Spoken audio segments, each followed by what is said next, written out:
Amy, are you on there? Can you I hear am, us? but Oh, because good. I'm gonna watch the Facebook, I don't want to put the video on because I'll be looking at something else to watch Facebook. Okay. Sounds But good. I'll type my questions to Lauren in case anybody speaks up so that she can then ask you if anybody has any questions while we do the Facebook part. Very good. Perfect. Thank you. All right, it's 2 o'clock. So I'm going to go ahead and go live. And I'll just do a quick welcome for you just to say thank you, welcome, and then we'll go right into the first question. Great. This will just take 1 second. Later.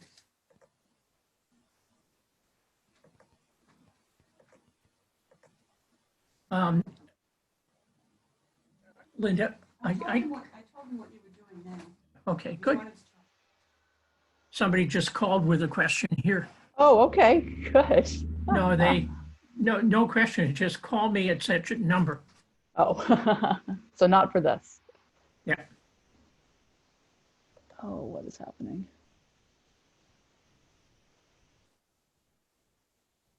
Okay.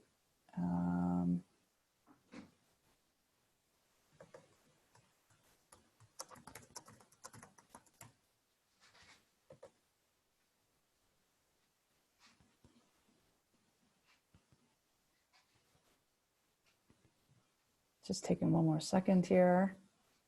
Why is it taking so long?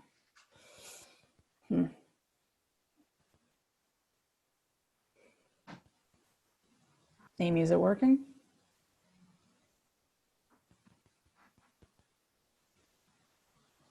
I'm reading a message. Meeting is now streaming live on Facebook. All right, here we are. Okay, welcome everybody.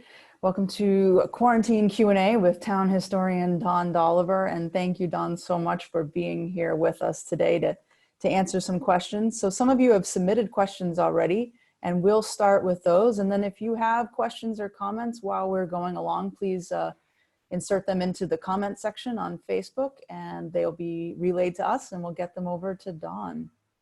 So Don, I'm gonna start with something that is actually about, I think, your ancestor, in fact. And there's this question about, was the first settler of European descent in Marblehead a Doliber, and did he live in something called a hogshead?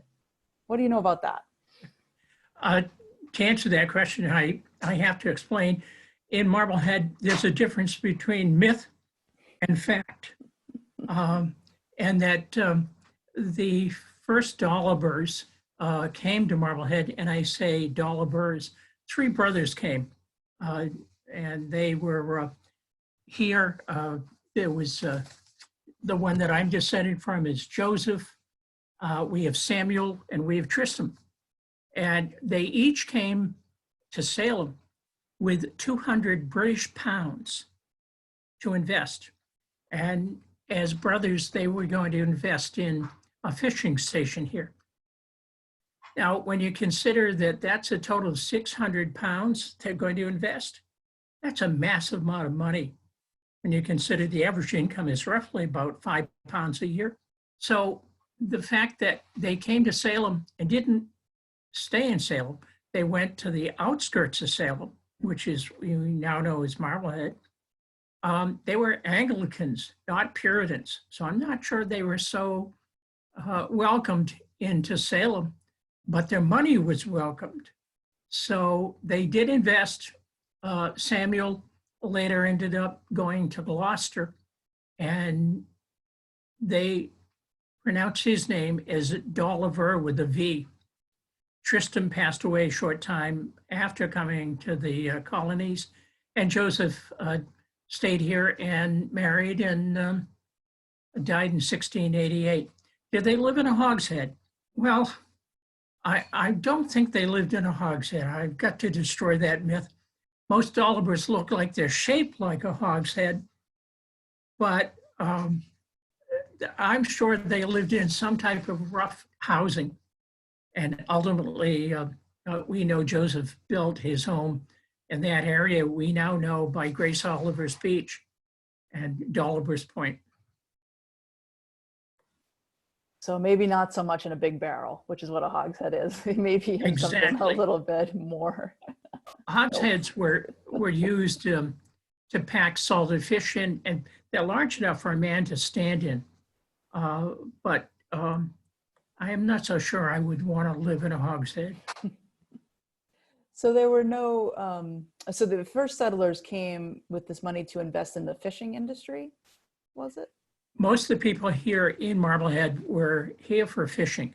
There were a few people, one settler named Gray was living here.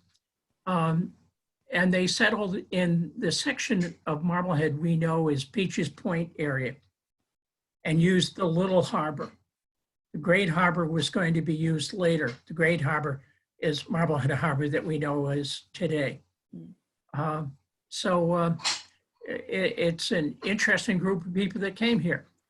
Keep in mind, they were not religious types of people per se, because First Church isn't established until 1684, I think. Although they had a minister earlier, but a structure until 1684. It's sort of interesting that people Salem considered Marblehead to be a godless community.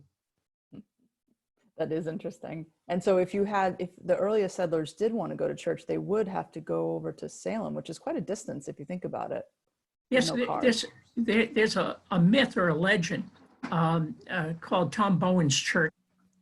And the individuals who wanted to go to church would basically walk that old road up to the ferry on the West Shore. Dan Dixie could give you the background since he comes from the Dixies that were in that area. But they would have walked to that area, and according to the myth, the husbands would walk the wives up to the ferry. The wives would get on the ferry and go on across the church in Salem. The men stood there at Tom Bowen's house and drank, hence the legend of Tom Bowen's church or tavern. I like that. So if the earliest settlers, even the earliest settlers came for the fishing industry, I've often heard people say, well, there were never any farms in Marblehead. Is that in fact true? Oh, there were many farms in Marblehead. Just keep in mind that our soil is rough. It's not so great for big farming. And we farmed the ocean first. But we did have some farms. In fact, that area of the West Shore was massive farming area. The area in Clifton and Devereux, massive farms up there. In fact, a lot of the vegetables were grown for the Lynn and Boston market. And those farms would have been 1800s, 1900. In fact, where the school is, the Devereux School, it was called the farm school, where the children of the farmers would have gone to school. A massive number of farms in Marblehead. The most famous would have been the Soros's farm, which went bankrupt roughly in the 1920s or 30s. And so these farms are producing vegetables, foodstuffs, animals as well, kind of just a mixture? Oh, there's no question. There's stories of herds of cattle being driven down to the pumps with the water troughs and let them drink. And they were butchered. In fact, very common to have had that in Marblehead of the cows. In fact, J.O.J. Frost in one of his pictures has the cattle being driven down the dusty paths. Yes, he does. I think was it down Rockaway Street, maybe, that one of his I pictures can't remember. I can see the I picture. can't remember. Yes, I should know that. Right. And pigs being driven to market as well as in his photos as well. You mentioned Rockaway Street. I have to tell you a little tidbit. I know where the name Rockaway comes from. Originally, where that steep hill is, was a series of stone steps. They were called the Methodist Steps because at the top of the hill was a Methodist chapel that was established in 1791. And the parsonage was located at the corner of Summer Street and Rockaway. But Rockaway didn't have a name until they blasted the steps away, roughly about the time of the Civil War. In fact, I have a letter from the Methodist archives in which the daughter of the Methodist minister was the one who came up with the name. When they were blasting, a rock went flying through the window of the parsonage. And so when the selectmen were meeting with the minister, they asked, what name should we give the street? And the daughter came up with the name Rockaway. And it's sort of interesting to have that in writing as to how one of the names actually got administered to a town street. That's great. That's a great story. And actually, what you mentioned about the animals being taken down towards the town pump, that brings up another question that's often asked is, there's a story in town that perhaps all people in town, or at least in the historic district, had to go to one or two town pumps to get their water, that they didn't necessarily have wells on their property. Have you heard that story before? I have, and again, we're back to myth, because a number of houses had wells. There were a number of wells throughout town. The most famous, of course, is Agnes Sarge Well. The one that I would know would be the one right at the old townhouse where the bench is. There was a well there. My father, William Felton Doliber, always told me the best tasting water came from the well on Darling Street, which is in the lower section, and that he would walk up there to get a bucket of the sweet tasting water. So there were wells throughout Marblehead, let me assure you. And just recently, somebody called me to say they had found a well in the area of the old North Church here. So common to find it on land and property. And most likely, Lee mentioned had a well at one stage. Absolutely. I would think so as well. That's great. So that's a myth that we can maybe put to bed now. We know that there are wells. It's interesting that in the 1860s, they established 6 fire districts, and each of the districts were located around a well and a pump. And the fire department in the 1860s had them set up Market Square, which we just talked about, Franklin Street, Washington Lee, near Five Corners, the Rope Makers Court, that's Prospect Street, and Pleasant and Spring Street. So there are 6 different fire districts in the town. Oh, wow. And that's pretty early on too. That's fascinating. And those were all volunteer firemen at the beginning, at least. They were all volunteer until the fire department was reorganized, I think about 1890. And they began to phase out the volunteers and go with the paid firemen. Interesting. Great. Well, we have another question that came in, and that is the question is phrased, what is your view about the origin of the Joe Frogger cookie? Well, first of all, they're good. Having tasted them, having worked with my wife, Linda, to make Joe Froggers, it's a messy recipe. The only redeeming feature is rum and molasses.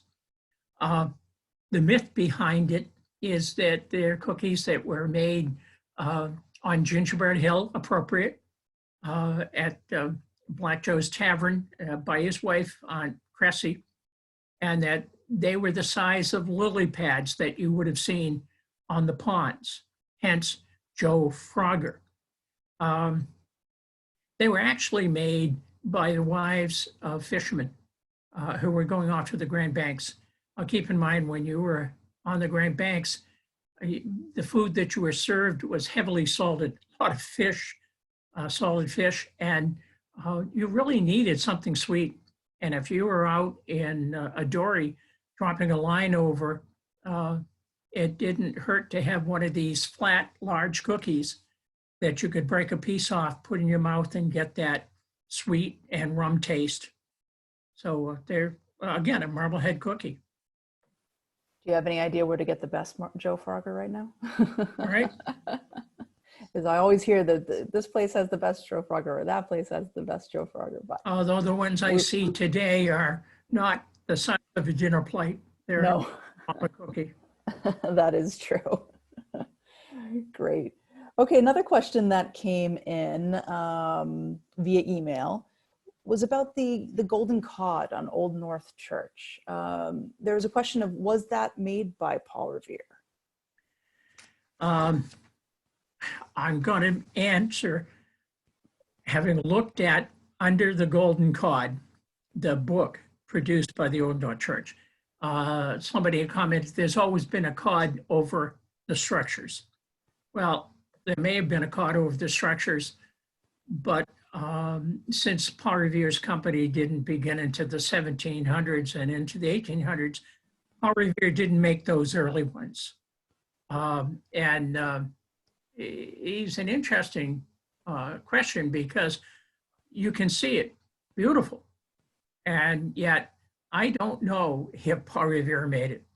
I do know that the Revere company had cast bells, St. Michael's. Old North had a Revere bell, which they later sent off to the south in the 1800s. The Old North had beautiful communion set done by Paul Revere to Joseph Lemon, I think, 1770s. So there are Paul Revere connections, but as to whether that cod is made by Paul Revere, somebody has to show me some evidence. I can't say yes and I can't say no. Understood. And a follow-up question to that is, how is Paul Revere's first wife related to the Orns in Marblehead? Paul Revere's first wife was Sarah Orn, and married in Boston. She's listed as a Boston family. However, when you look at the research, it ties back to Salem and Marblehead Orns. So there's a distant connection to her. And then, of course, she and Paul Revere had 8 children before she died. He remarried and had 8 more children. So I think Paul Revere must have done more than silversmithing and writing on April. And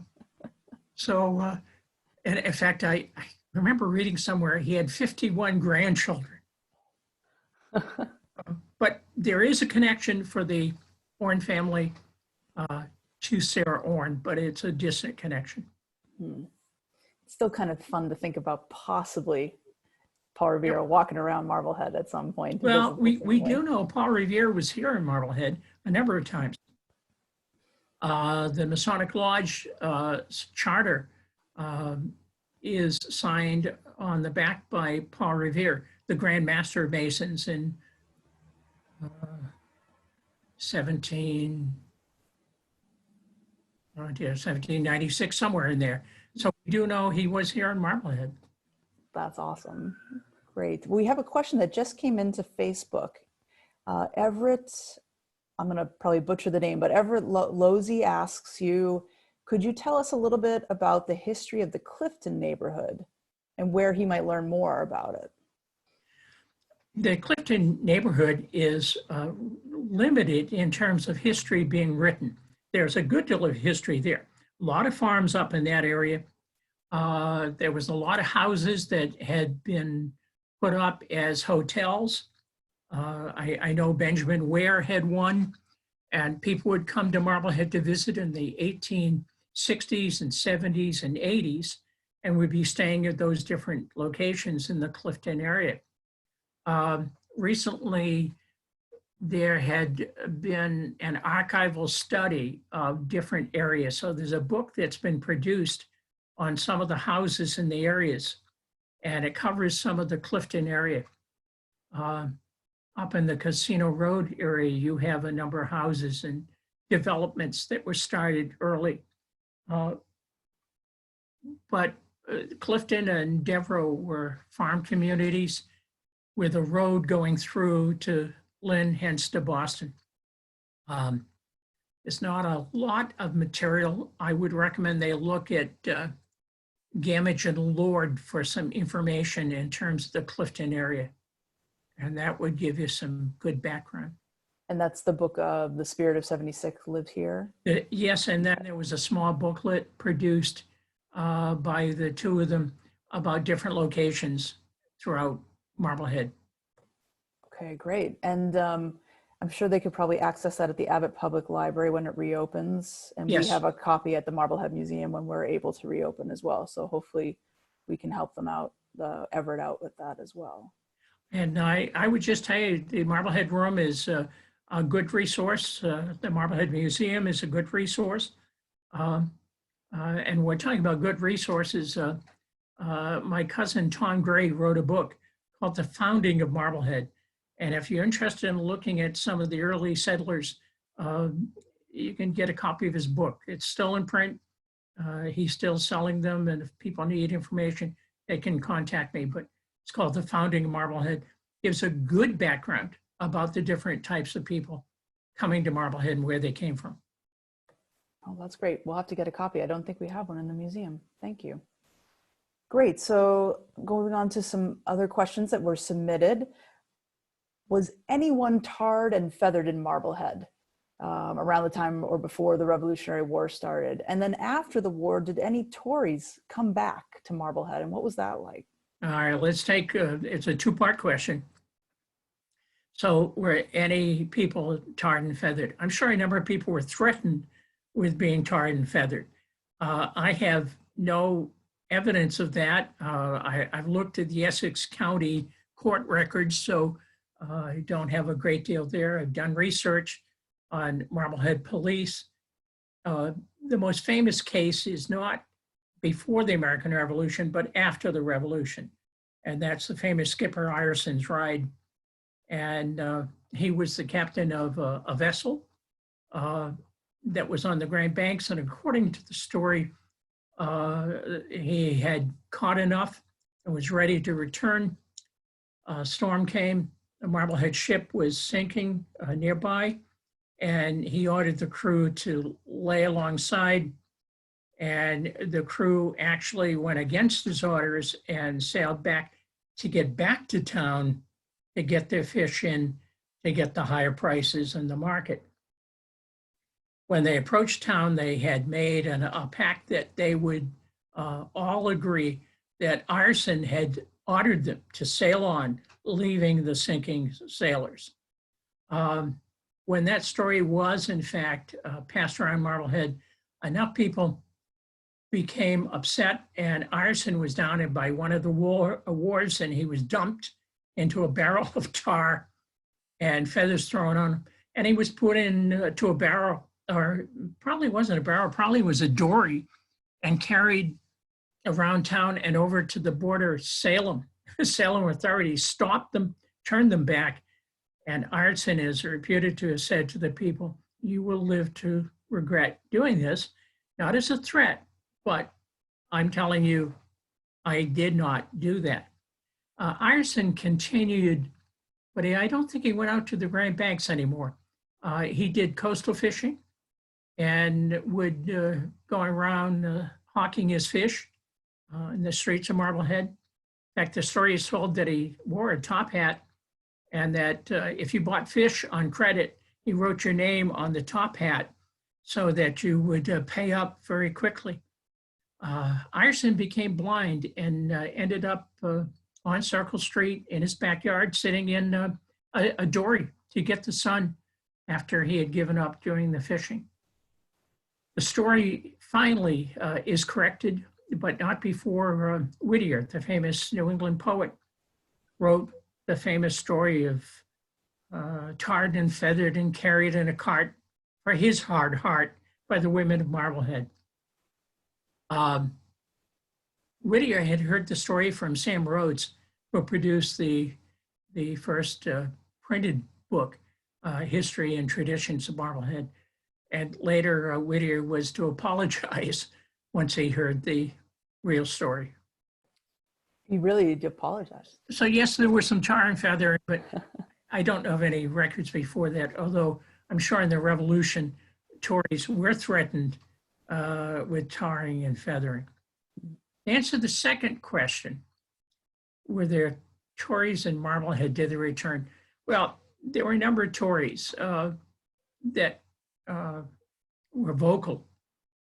Benjamin Marsden is a good example. Roby is another example. They were very vocal. Roby, if I remember correctly, upon leaving Marblehead, his wife had said to the assembled crowds, she hoped to come back and see their blood running through the streets of Marblehead. I'm sure they were not very comfortable with that. And we may have had the Rockham tradition of rocks being thrown and squalum. There were some Tories who didn't leave.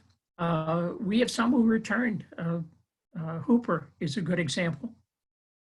Many of them returned to try and retake their confiscated property that had been taken by the government of Marblehead.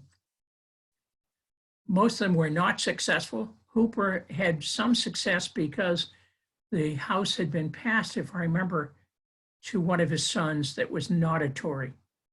And then later, by legend, that house was traded for a schooner called the Economy to Jason Chamberlain, who was a Mason and became one of the wealthiest men in Marblehead. Wow, great. We have a couple questions that have come in via Facebook here. Sherry Royals Graham asks you, do you know anything about the Pittman Farm or dairy on Pond Street? Does that ring a bell? I do know the land Pittman and that there had been a farm there. I'd have to go back and look at my records to see that. Also, if I remember correctly, it was a Pittman Farm up in the Naugus Head area. There was a Doliber farm up there, a Pittman Farm. But I don't know enough about it to answer the question seriously. Okay. All right, that's maybe something we can help them look into at the museum as well. Garrett Callahan asks you if you have any knowledge about the Marblehead Life Saving Station that was part of the Massachusetts Humane Society. Yes, Marblehead had a couple of the life-saving stations. One was located on Front Street, the former residence of Don Frito, and it was set back there. And that supposedly was a life-saving station. The other one is over just before the causeway. If you're coming off the causeway and you're going along and you've got the street coming in from your right and you've got Gilbert Heights coming in, straight ahead of you is a building used as life-saving stations. And I do know that they were active. In fact, we have a record of at least one vessel, the Norseman, being wrecked with a life crew going out to rescue them and also producing the buoy system. My wife's ancestors, Jason Chamberlain, William Jason Chamberlain, was a boat builder. He built a number of the rescue boats for the Mass Society. Could you tell us a little bit more about what you mean by the buoy system? The surf may have been very rough and they would have found it difficult to launch a dory. And so they would have had somebody who would shoot a line, most likely in a gun type of thing. The line would be shot out to the distressed vessel, tied onto the vessel, and then the line would be obviously lifted up and put up on a support here, and a buoy would have been put onto the rope and pulled out. Person would have gone into the buoy chair-like and would have been pulled back to shore. And that's how they rescued a number of individuals if the surf was difficult. And this is is it the late 19th, early 20th century that this is happening? Yes, the 1800s, 1900s, yes. Okay, great. We actually have some really lovely images photographs in the Marblehead Museum collection of that buoy you mentioned. I think it may have been termed the breeches buoy because you kind of sat in it like it breeches, so your pants. Yeah. And they're going all the way over from the stranded Norseman vessel. It's fascinating. Yep. Great. So another question that came in via email earlier was if you could tell us a little bit about the later years in the life of Captain Samuel Tucker, who commanded the 24-gun frigate Boston.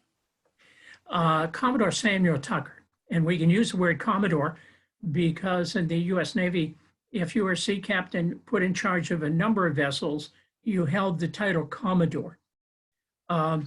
And Samuel Tucker was very active in the American Revolution. I have a personal interest in Tucker because my mother's name was Mary Tucker Harris. And we go back to the Tucker family and to Samuel Tucker. Samuel Tucker, very successful sea captain. And he was captain of the Hancock, the Franklin, the Thorn.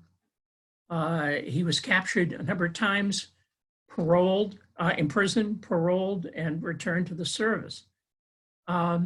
It said that he probably captured more British vessels and cannons than any sea captain whatsoever during the American Revolution. At the end of the Revolution, it's very interesting because he leaves Marblehead and goes to Boston, and he's involved in servicing as a sea captain for merchant vessels. Not that successful. He petitions for a pension from the federal government. They do not grant that pension to him right away.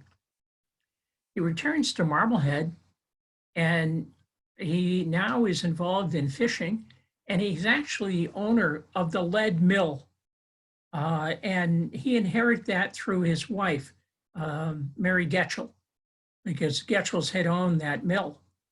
And he ran it, I want to say, until about 1792. And then, for a reason it's not probably successful, and he's not financially making a good deal of money, he and some of his family moved to Bremen, Maine, where he goes into farming.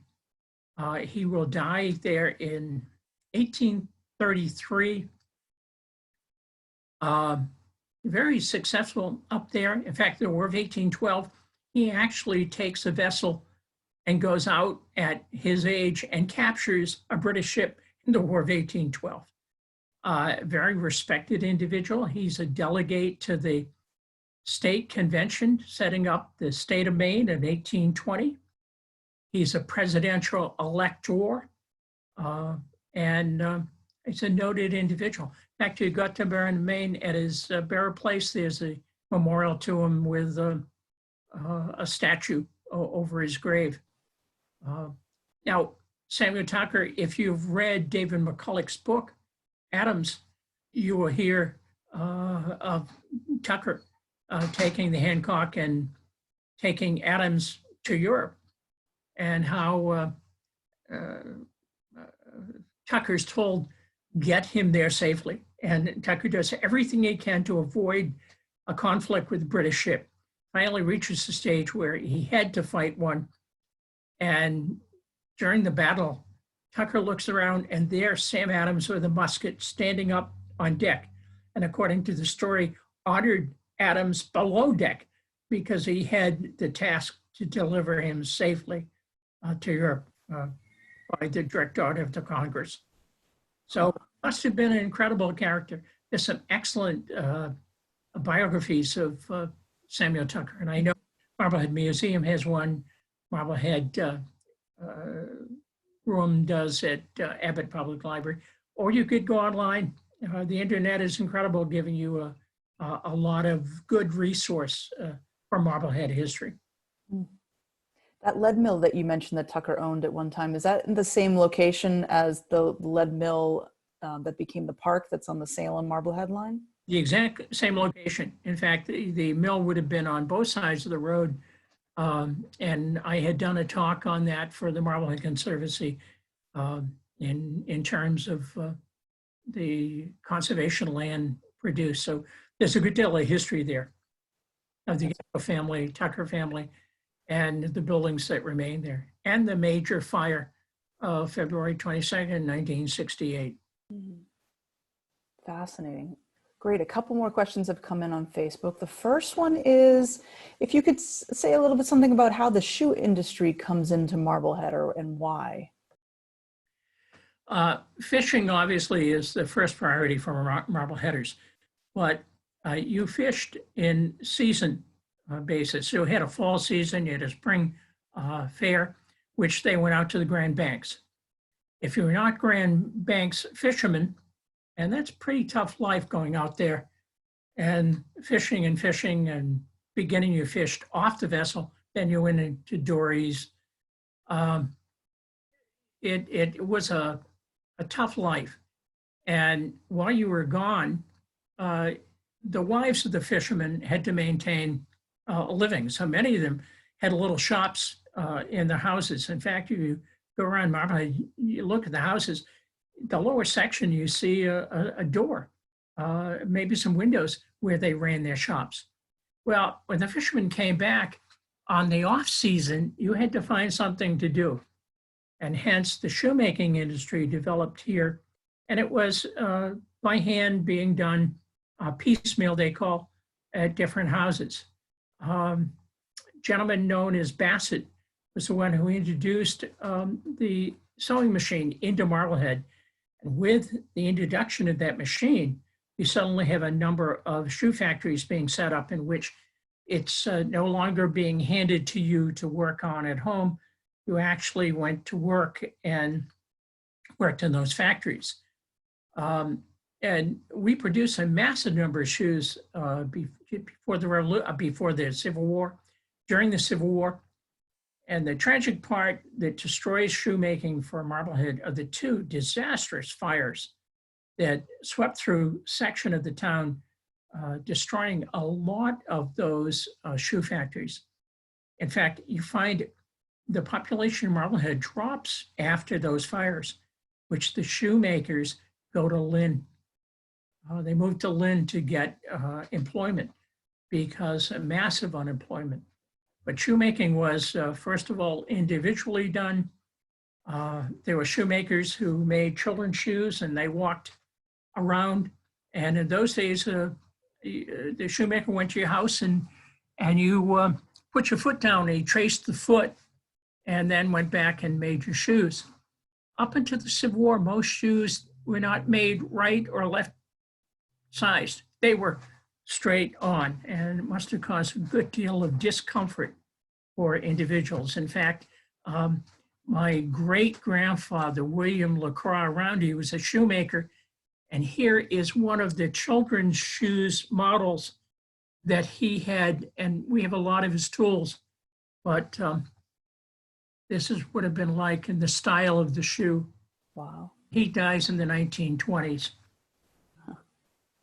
And I've heard somebody say that a lot of the industry was centered around women's and children's shoes in Depends. Marblehead? Yeah, right. Women and children would be doing certain work. Men would be doing more of the finish work.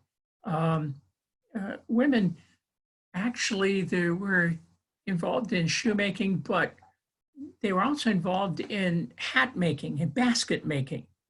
And that as late as the 1800s, there were young girls being trained on how to do that. Oh, wow. And we produced a massive amount of shoes that would have been shipped out on the Eastern Railroad to Lynn and Boston and then off to South America. Really? Wow. And you had mentioned the fishing industry and the shoe industry. And is it true that the Great Gale in the 1840s really put an end to the fishing industry in Marblehead? It put an end not to fishing industry, but to the massive fleet that left on the fall and spring fairs. That storm decimated the town in the sense that it left widows, it left fatherless children. it came at a bad time. Economic depression had happened in the 1830s, and they were just recovering from it. And Marblehead has always faced massive storms. We have records of storms, and they won't tell us in the records how many they've lost, but they tell us 16 vessels went down. And we had massive storms coming in and sweeping over our docks and wharves. So the 1840 storm is 1846 storm is the death knell to the fishing fleet. I think there were still fishing fleets going out to the 1870s, but after that, you have individual fishermen going out to the banks. So that storm was incredibly disastrous, and J.O.J. Frost's picture paint would have been what he thought it looked like. And we have a number of records of people who survived the storm. In fact, Marblehead Museum has a tailgate or a tail section Yes. to one of the vessels that was sunk off of the Grand Banks. Yes, and it can be seen in the J.O.J. Frost Gallery. The name of which of the vessels escaped me right now, though. But yes. Yep. So here's a kind of a fun question. We know that George Washington came to visit Marblehead, but were there other presidents that came as well? Yes, we have Washington. John Adams had come here many times and had come here as vice president to visit. We have Jackson coming to visit. We have Monroe coming to visit. Jackson's sort of interesting because looking at the politics of Marblehead, it's surprising. You have them supporting Jackson, where Salem might have been totally opposed to Jackson. You have, of course, Elbridge Gerry serving as Madison's vice president, but I don't have a record of Madison being here. You do have one president who was kidnapped by Marbleheaders. Chester Allen Arthur came into Marblehead on a presidential yacht and went off, I think, to Salem. Coming back, they put the Marblehead hook and ladder truck, horse-drawn wagon across, and kidnapped him and took him to Abbott Hall, where he had to meet some of the people. We have presidents to be who sailed here: Kennedy, Franklin Delano Roosevelt. We have Coolidge, whose yacht, presidential yacht, I want to say the Sequoia, was anchored in Marblehead. My dad told the story of rowing people out to the presidential yacht. Never seen Coolidge. And I'm sure there have been other presidents that visited, but right off the top of my head, those are the ones I can tell you about. That's pretty good off the top of your head. We have a question just came in. Yeah. Michelle Fontaine asks where she could obtain information on the 17th and 18th century ships that Marbleheaders were on and captained. There's a good book on Marblehead sea captains. I don't think it's still in publication, but it will tell you the names of a lot of the vessels.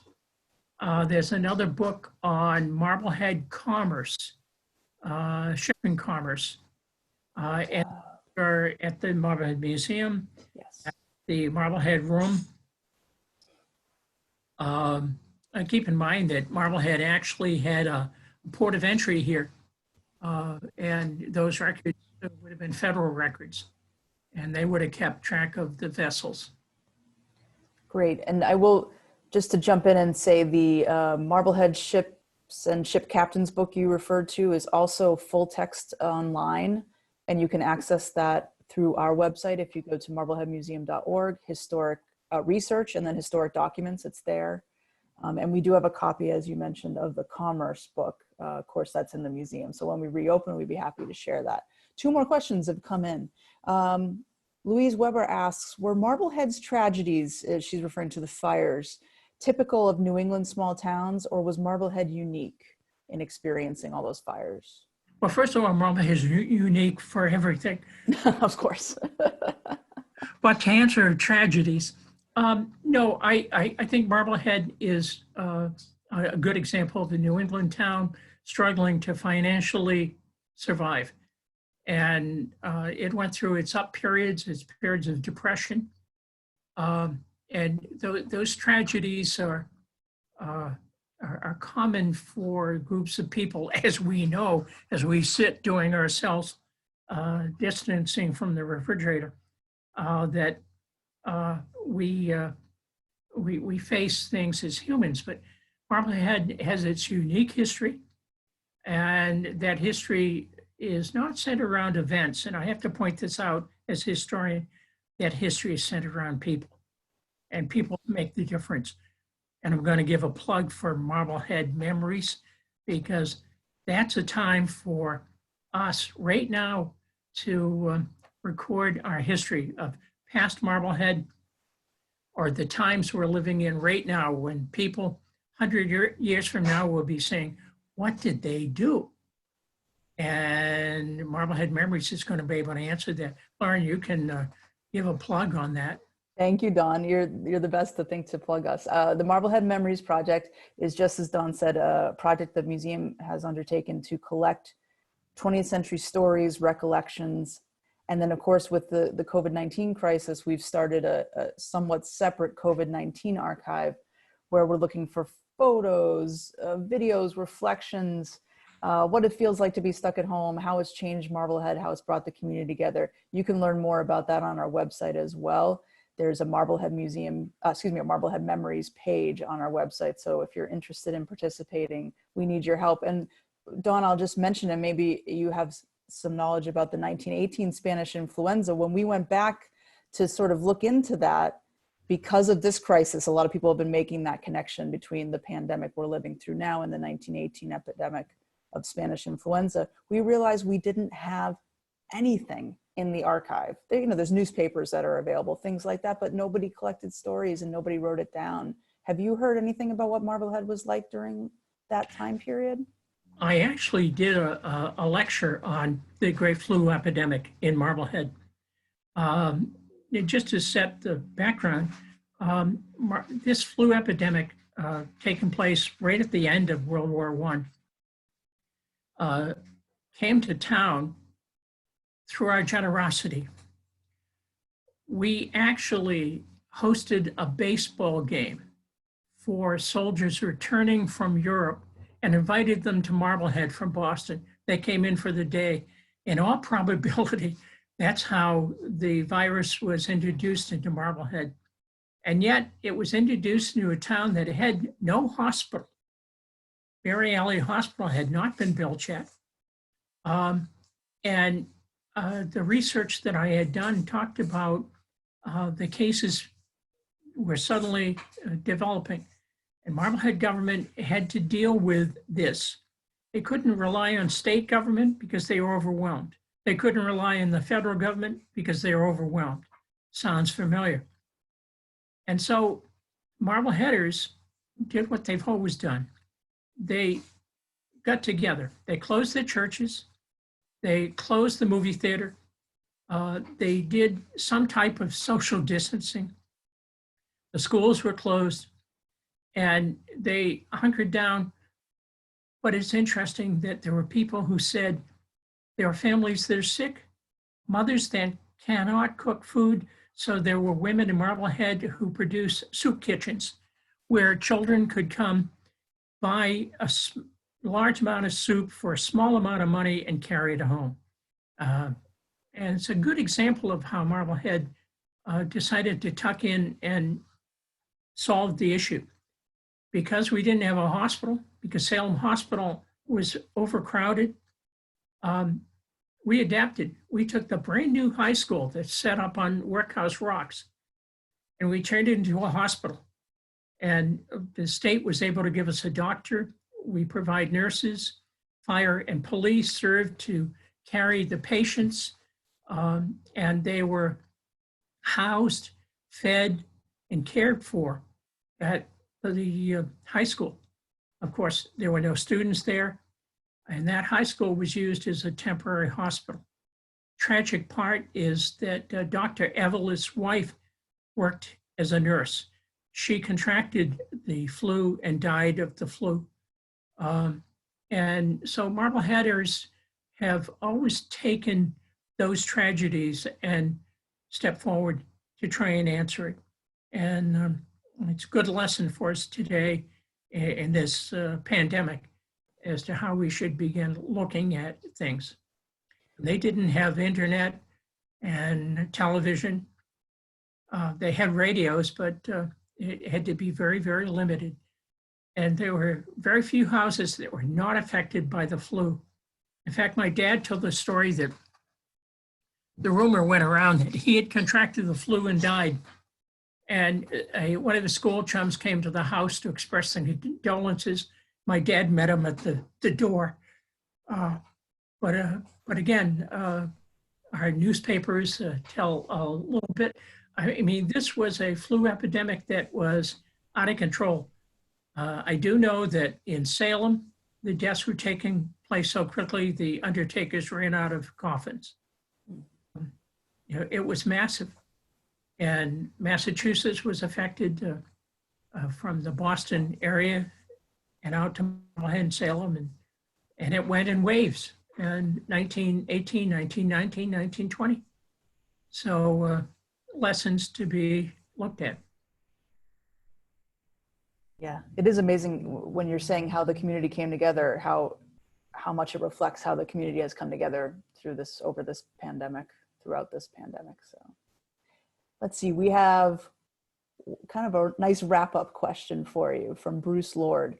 Have you written any books or articles? And if so, what are the names and how can he access them?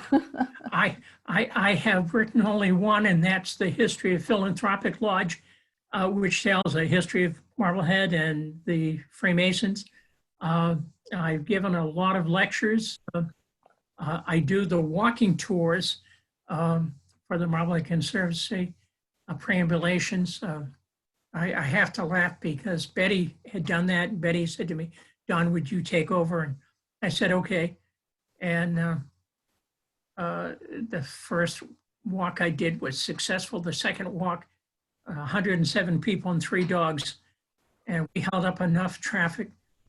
So when I did the next one, the conservancy said, "Well, we've got to cut the time down. We're not going to advertise it until the last moment." And I ended up with 70 people walking with me. Wow. But there's a number of people who have keen interest in Marblehead history, and it's there.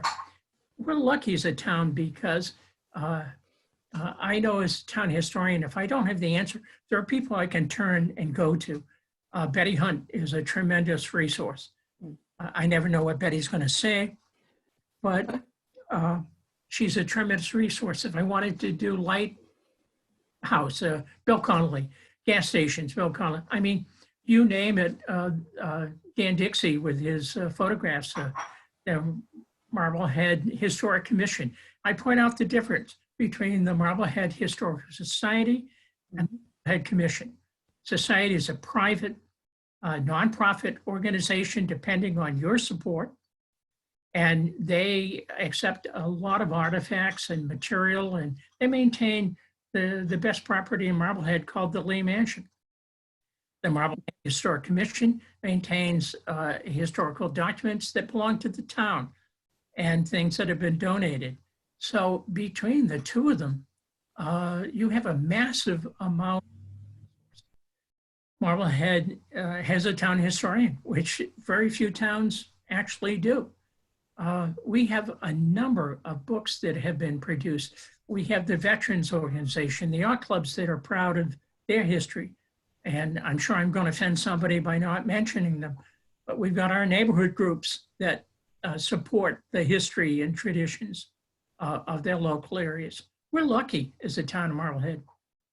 And our daughter, Joy, I think summarized it very, very positive when she said, growing up in Marblehead was like growing up in a picture postcard. And that's how lucky that we are. We're lucky to be here. So, yes, it's been fun. Absolutely. Well, we are so appreciative that you took the time to join us today and answer everybody's questions. So thank you, Don, so much. I encourage people to continue with the questions. Great, great. Absolutely. Is there a way that they can reach out to you as town historian? You can, any information you can send to Don Doliber, Town Historian, Abbott Hall, and it will get to me. Awesome. Okay. Thank you, Don. And thanks everybody for joining us. I hope everybody has a great day and stay safe. And down bucket, And down bucket. up for air. Take care. All right, Bye. bye. All right. Thanks, Don. Okay.